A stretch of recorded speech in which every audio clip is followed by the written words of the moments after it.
hiding behind a safety curtain. Okay, let me put a timer on. I am known to rant a little bit and to waffle a little bit. First of all, thank you for having me here today. I've spoken in some places over the years, but I think this is by far the grandest. I'm very, very impressed at the things I've heard today. I'm not a grassroots sort of guy. Some of the solicitors here might have seen me. I tend not to see pursuers. Please forgive me if I say claimant. I do a lot of work in both countries. I'll get my head into calling pursuers, and I'll start writing an English report and call them pursuers, and I go, oh no, it's a nightmare. Anyway, following on from what Fraser was saying about impartiality, I am impartial. I have to be impartial, although the vast majority of my work does come from the pursuer and the claimant trade. My duty is to the court.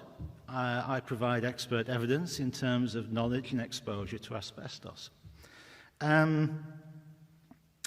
Sometimes take the left-hand path and work for defenders and defendants. It doesn't happen that often. They tend to have their own set of people that will work for them. They have a similar sort of mindset. And I'll go highbrow pretty early on with this, and I'm going to quote from that esteemed publication, Viz. Now, those of you who know Viz will know there's a lot of toilet humour in it, but sometimes they come up with a nice little bit that I really think is fascinating. And there was a letter in Viz a few years ago now. It says, why is it that we read in the press and we see in the news that experts disagree? If you're both experts, you're both right, so one of you is wrong. Now, I often take that approach when I'm writing my report. I know I'm going to get another expert who's going to say the exact opposite of what I do. It happens. It shouldn't do. We should come up with the same answer, but 9 times out of 10 we don't. I've got a couple of other little things here which I will come on to. There was something that Fraser was saying that suddenly thought I'm going to have to rethink some of the things I'm going to say in one of these slides. So if I do go on a little bit, apologies for that. Anyway, none of this is definitive. Here's my caveat. It's not gospel, it's my views today. I know there's some very esteemed occupational hygienists in the audience today who might say that I'm wrong on a few things, and we can have a discussion about that later. I'll lift the safety curtain, and there we go. 2 of the biggest cancer-causing agents that the 20th century provided to us. This is a Will cigarette card. If you don't know what those are, the smoking industry used to encourage you to smoke, just like the asbestos industry used to encourage people to buy their products and use them. Their knowledge of the hazards that are associated are debatable, but in the 1930s it was the wonder substance, and I was surprised to find that Will cigarettes actually put one of these cards into their packs of ciggies. What do I do? Good question. The vast majority of patients won't see me, which is probably a good thing, the way that I can rabbit on about things. I tend to work off the evidence that's put in front of me. The solicitors will know who I am, hopefully know me a bit better after all of this. In the event that I've got to meet a pursuer, it's because the evidence isn't quite what I need. And I'm going to talk about some of the evidential things that I look for when I'm preparing a report. It's not going to be definitive, this. So, sorry, this is terrible humour. I couldn't resist. But it is the approach that I take. It's the 6 honest serving men. They taught me all I knew. Their names are what and why and when and how and where and who. And these are the questions that I always ask when I'm interviewing a claimant. And I thought, well, I'll lighten this up and I'll put a little bit of 1930s saucy postcard on the side of it. Do you like Kipling? I don't know. I've never kippled. Makes me laugh. But the other approach is, this is Dave Beeblebrox. We're keeping it really highbrow today. He's the president of the Galaxy and the Hitchhiker's Guide to the Galaxy. He says, well, for starters, I'll have who, what, when, and where, then whether, whence, and wherefore to follow. And actually, I do like this one big side order of why. And I'm always asking my poor audience when I'm talking to them about what they did 40, 50 years ago when they were working, why were you doing this? It's an important question to ask. I also like Zaphod Beeblebrox because his semi-cousin Ford Prefect chirps in The Hitchhiker's Guide to the Galaxy and says, and don't forget the wine list. And that's often how I feel once I've written one of my reports and a nice big glass of red at the end of it. Moving on, was it asbestos? It's a fairly fundamental question that has to be answered in every single report that I write. Most of them are pretty straightforward. We can look at it and say, yeah, on balance of probabilities, that would have been asbestos. But as we go through time and our pursuers and our claimants get older and the dates when they were employed get later and later, we find that it's not such a clear-cut response. When I first started out on these reports, I'd get a lagger. He worked in the shipyards. Fine, that's asbestos. Brilliant. Now I'm finding carpenters and chippies and joiners who say, well, we were using asbestos, asbestolux or cement into the 80s, into the 90s, and it's not quite so clear. And I need to look at the information that's in front of me in the evidence that I'm looking at when I'm preparing my report, and also in my technical library and other sources. And I'm going to touch upon a few of these here. I have just had the benefit of having a 10,000-page document landed on my desk, which was in response to me saying to my instructing solicitor, this chap worked in a hospital, how about making an FOI, Freedom of Information request to the hospital and getting the asbestos surveys? Well, I wish I hadn't bloomin' bothered, because 10,000 pages to trawl through took a heck of a lot of work. And then, of course, I mean, everybody does fantastic work here, and you know, when you're at the grassroots, I don't appreciate that, but I'm self-employed and I have to charge somebody this time, and then somebody, normally one of the solicitors, and I'm looking at you and there and a few others, they see my fee note and go, what the hell's he been doing all this work? He said, well, because I had 10,000 pages to go through. What do you expect? And that brought, really, that was my fault, because I suggested to my solicitor, why don't you go look for it? And he found it. It was great.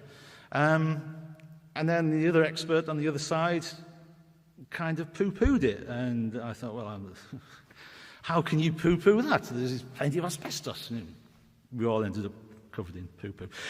Anyway, so when it comes to surveys, there's a lot of information out there. It's already been touched upon. But we didn't do surveys forever. We only really started looking at surveys from, well, most that I see, from the 80s onwards. The knowledge, you know, we're talking today, poor unfortunate victims who don't know where they've been exposed to the asbestos at because they weren't told where it was. It was in a building. Where was it? Who was doing what to what? We should have known. The guidance is fairly weak. It develops through the 1970s. Certainly in hospitals, there was a fellow called John Bolton, who was the chief engineer of the DHSS, and he wrote to all the hospitals in the country in 1976 and said, you should find out where your asbestos is. Now, I don't see a vast amount of asbestos surveys from 76. I see a lot from the 80s. We got the government saying, well, there is a risk, there is a hazard presented by the disturbance to asbestos in the late 70s. But it isn't really until 1983 and the Department of Environment published asbestos material in buildings when we get a clear line in the sand that says you really need to identify where these materials are. And I first started working in asbestos consultancy in the 1990s. And we were very busy then, but nothing compared to what the number of asbestos survey firms that are out there. Now there's thousands of them. There was probably a couple of hundred of us back then. I'll be looking at witness comments, what the witnesses tell me. They tell me, and I'm going to go through a few of the typical asbestos materials in this little bit of talk now, what it looked like, what it was used for. There was a mass amount of literature, and we know to a fair degree of certainty where a lot of the manufacturers made asbestos-containing materials. But that isn't a hard fact. Each case on its merits. But what we have got is certain key points in time. When I'm looking at a witness evidence, and the chap says, well, I was stripping lagging in the 1960s, I think it's a fair guess. We have these points in time when in 1970, round about then, the industry itself thought, well, that blue asbestos, that's not so good for us. We should stop importing that. Because it's not mined in this country, it's all imported. But that was a voluntary ban. And there was a voluntary ban on the imports of brown asbestos in 1980. That, by the way, that's blue on the left and that's brown on the right, but you never find it like that, or so I thought. We eventually get some regulations in the 80s and the 90s, and we get more regulation in 1985 when the industry itself says, well, really, we should be telling these people who are working with these materials that we should inform them that there's asbestos in them. So little warning signs start popping up. You start putting onto the products. And it's another question that I ask of the pursuer, of the claimant. Do you remember seeing when you got a box of brake lining materials from stores, did it have a little A on it? Was it an asbestos-containing material? It all helps me build up a picture.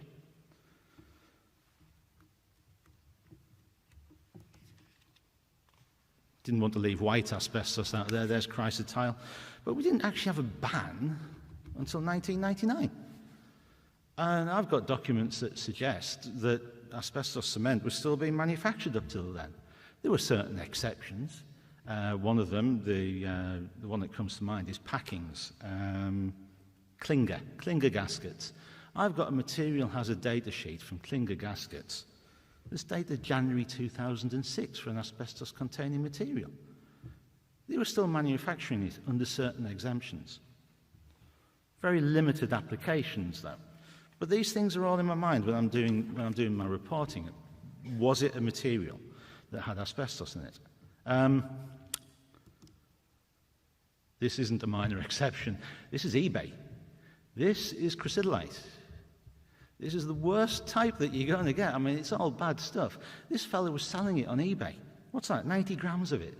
You could have bought it for 50 quid. He takes it down to the post office or whoever he's sending his parcels with. He's got contamination in his envelope. He's going to put that in there. Somebody's going to handle it later on. No wonder some people don't know where they're exposed to, really, when you've got idiots like this. I tried to take him to task over it. I couldn't get far enough down the food chain to talk to the fella. He would not have it that he was breaking the law. And, what happens if that bursts open in the middle of the sorting room? I've had packages come from Royal Mail. It looks like somebody stamped on it, to be honest, and I would not want that in a sorting room. That is outrageous. I took it up with eBay, I took it up with the local environmental health officer, and I got nowhere. I haven't seen it since. I presume somebody did pay 50 quid for that little death sentence, but blimey, I mean, really, come on, it's 2022. We shouldn't be looking at that. Common forms of asbestos that I really see quite a lot of in my reporting. Here we go. Lagging, AIB, asbestolux, maronite, friction materials in brakes, caulking. I'm going to come on to that particular one. It's not a common one, but I'm going to use the expandite in particular. Here's some lagging, some not so good, some absolutely atrocious, and some in a reasonable condition at the bottom. But these sort of descriptions are the things that I like to see in witness evidence when the chap says, well, less so these days, but that one at the top left is actually the mixing of asbestos paste in the 1960s. I like them to say, well, you could hardly see your hand in front of your face when they were doing it. We don't get so many of those sort of pieces of evidence these days as the population gets older.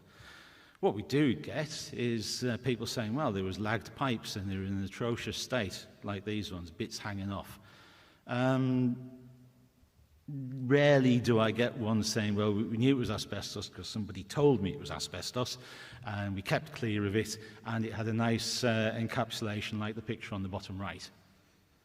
And then also, when it comes to lagging, we know roughly when it was made. We know that, I'm going to have to look at my crib here because I can never quite remember all of these. We know that Newell's, Turner and Newell's it was, they stopped making asbestos lagging in the 70s, about 72, 73. Cape, what a fine, upstanding corporation Cape were, they continued to make it for certain applications up until 1975. So it complicates things because those certain applications were for power stations, high temperature capacite. But then I look at my library and I see that in 1969 the Central Electricity Generating Board in England, and I think it was either Scottish Electric or something equivalent in Scotland, we can't all have the same guidance north and south of the border, said, well, we shouldn't be fitting asbestos into our power stations. In fact, we're not going to do it. We've got all these alternatives lined up. So you think, well, if that power station was constructed after 69, I don't need to worry about asbestos. But no, we do. We find it. We found it in Drax, for example. It gets in. So it's not dismissive when I'm writing my report.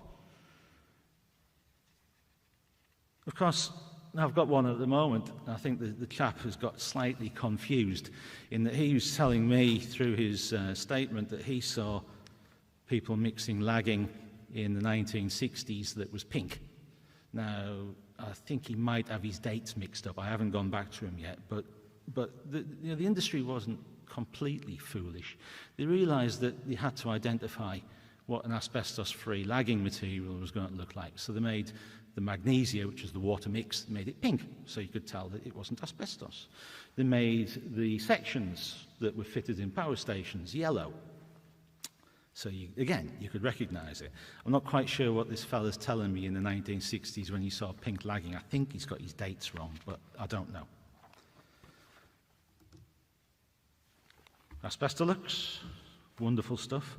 I mean, they heavily marketed this material. It came out in the 50s, and up until fairly recently, we used to think that they stopped manufacturing it in 1978, which is wrong. Thanks to the efforts of Harminder at Lee Day, we've now got quite a lot of information on from Cape, the Cape documents that show that they were still manufacturing it after 1978. I found a paper that isn't in those documents from a Mr. Harper, who was a product development manager with Cape. He was the product development manager for Cape boards, for Asbestolux and Superlux. And he says in this published article that we were still making it in 1980. Well, somebody was wrong somewhere. We now know it was 1980, but I've suspected it for quite a while. So when a chap says in his evidence that he was doing this work in 1985, 86, it's probably not going to be Asbestolux. Can't say for certain, though. People kept stores. You know, Cape themselves said that it took them 2 years to get rid of their supplies once they'd finished manufacturing it. So if that was 1980, well, now I'm going to put that to 1982. And that's putting a little bit later. Superlux was more expensive than Asbestolux when it was first brought out. It came out in the mid-70s. The uptake wasn't fantastic. So we've got this little wishy-washy period in between 76 and 80 when I would say, well, it could have been either, and some other expert might say, well, no, it was definitely the Superlux because this firm was a fine, upstanding firm, and they always thought about their employers first, and I'm beginning to think I don't see the evidence for that. Oops. I'll make it Scottish Maronite. Here's another one. I don't have a great deal of good stuff. That probably looks terrible up on a slide. That advert on the Safe Voyage there on the left, that comes from QE2 documents that are online. I can't help thinking that that's not far off from that, is it? That sign that he's doing there. But Maronite, the shipyards on the Clyde recognised that work with Maronite was hazardous in the 1950s. The 1950s. The solution to that was to actually pay the chaps doing the work a little bit extra. But they did recognise that they should have had ventilation controls. Now, whether that can be applied to other works with asbestos-containing materials like Asbestolux, I'm not quite sure. I think it shows that somebody somewhere knew that this was a hazardous material, it was a hazardous process, we should do something about it. It was mentioned earlier, and I'm going to go a bit off the hoof on this, that in 1963, that there was no need to do anything when working with Asbestolux. What a load of tosh. we have recently found some documents dating from the 1940s from an organisation representing builders on Wearside in the 1940s, about 1941, 1942, who contacted TAC, Turner's Asbestos Company, and asked them, what should we be doing? Now, I'd just like to point out that in 1942, Wearside was getting a fairly big pasting from Adolf Hitler. And in 1942, a builder had the recourse to go to Turner's Asbestos Cement and say, should we be doing something when we're cutting asbestos cement? And they said yes. So the arguments that I often see, well, in a period that predated mesothelioma and predated specific guidance, in 1967, the industry itself came up with a code of practice to say this is what you should be doing with asbestos, and the experts say, well, they didn't need to do anything. And I always say, well, if they'd made a request for information from an authoritative source, they would have been told to do something, and those documents tell us that. Now, I haven't tested this in court yet. It's in 3 reports at the moment. I haven't seen the other experts' response to it. I'm dying to see it. I really am dying to see it. Brakes. Goodness me, where do we go with brakes? Oh, it's a nightmare. And once again, I've been trawling eBay and found 3 pictures. Where's my laser? Right. This one, that's from the HSE documentation. That's fine. We're not worried about that. But see, there's a little sign that says it's asbestos. These 2, eBay. That's illegal. You can't sell asbestos products. I despair. What people will sell, what people will buy, never mind that. I mean, there were exemptions when the regs came into certain uses in classical cars, but we're well beyond them. These are recent eBay searches. But once again, you've given us a fighting chance. We see the A sign there, so we know that there's asbestos in them. These are asbestos-free. They can sell them to the heart's content. And of course, even when we stopped manufacturing asbestos brake lining materials, the exposure didn't stop. How often do you change the brakes on your car? Well, I don't. Somebody else does. Every couple of years? So you've got a couple of years there. Perhaps even longer. Classic cars, even longer still. There's still the dust in the brake lining materials that accumulate within brake mechanisms, particularly drums, particularly in clutches. Some experts will say that there's very little asbestos in them. None of them say that there's no asbestos in them. And the last one, in these particular, the only reason why I've put this one on here, there's 2 reasons. One, you may see, yeah, there's a shadow on that. I saw that in an antique shop. I was whisked away before I could buy it by my wife, who says I buy too much rubbish. So I don't know what was in it. But interestingly, I had a claim recently where a chap says, well, I was using this up until 84, and within my records, I've got a flyer from the manufacturer that said, hey, we're bringing out some asbestos-free material in 1985. And his former employer was also on the list of the recipients of that. So, it made for a rather easy report for me. If we're lucky, we've got some measurements. There's some very eminent occupational hygienists in this room who will tell you the pros and cons of these measurement devices. Nobody used them outside the industry.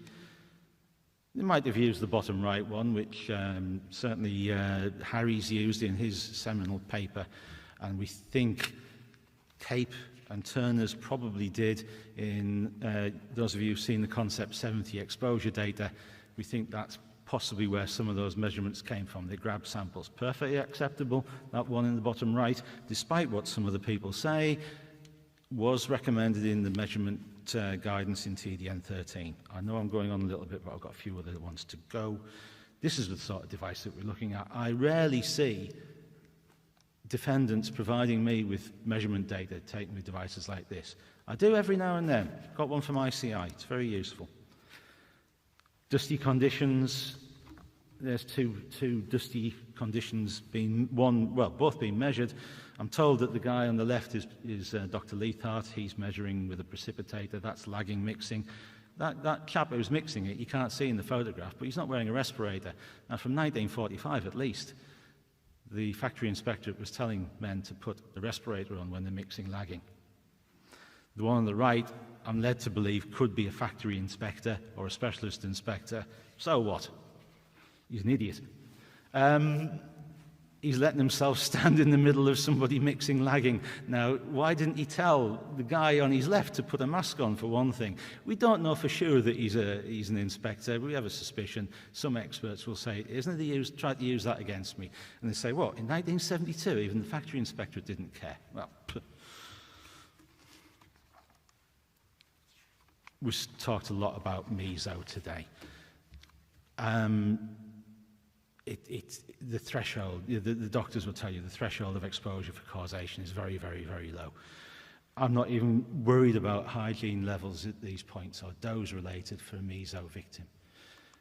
I do for the dose related diseases, and my expectations on the evidence are quite high for those. I need to know frequency, duration for the work that was done and the materials. I'd rather not, and I've had my fingers burnt on this already, not do a dose calculation for a meso report, for a meso case. I ended up doing one in Bannister, didn't really want to do it, didn't come out very well. I'd rather not.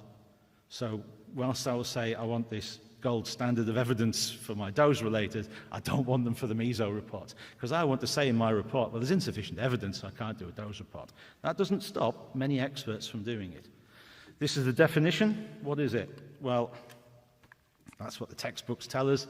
That's a very, very, very, very, very small concentration of asbestos fibres in the air. And it's only that, the top one, the background outdoor, that's the limit of detection for the device used. I would argue, as far as, to the best of my knowledge, we don't mine asbestos in this country, so our background level should really be zero. 0 point all the zeros, not 0 point all the fives, 1. I'm sure the eminent hygienists around will not be unfamiliar with this, but we talk about fibres per mil, and every other contaminant that we look at, we measure them in particles per cubic metre. And when we're saying at the background level is 100 fibres per cubic metre. That's quite a lot of asbestos fibres. The clearance level that the HSE specify, which is based upon the limit of detection for the analytical device and techniques used, is 0.01 fibres per mil. They say that the room is safe to go back into at less than 0.01 fibres per mil. It's quite a lot of fibres in the air. So, a little bit of frivolity there. What's it not? It's not exposure. I'm looking at an instantaneous concentration above background when I'm looking at a meso report. It's not dose. It's not the clearance level. There you go. I couldn't think of the maths off the top of my head. 0.01 fibres per mil, which is the limit of quantification. That's 10,000 asbestos fibres in a cubic metre of air. I think I'm nearly done. I could talk all day about exposure limits. None of them were safe. Most of them weren't even recognised in this country.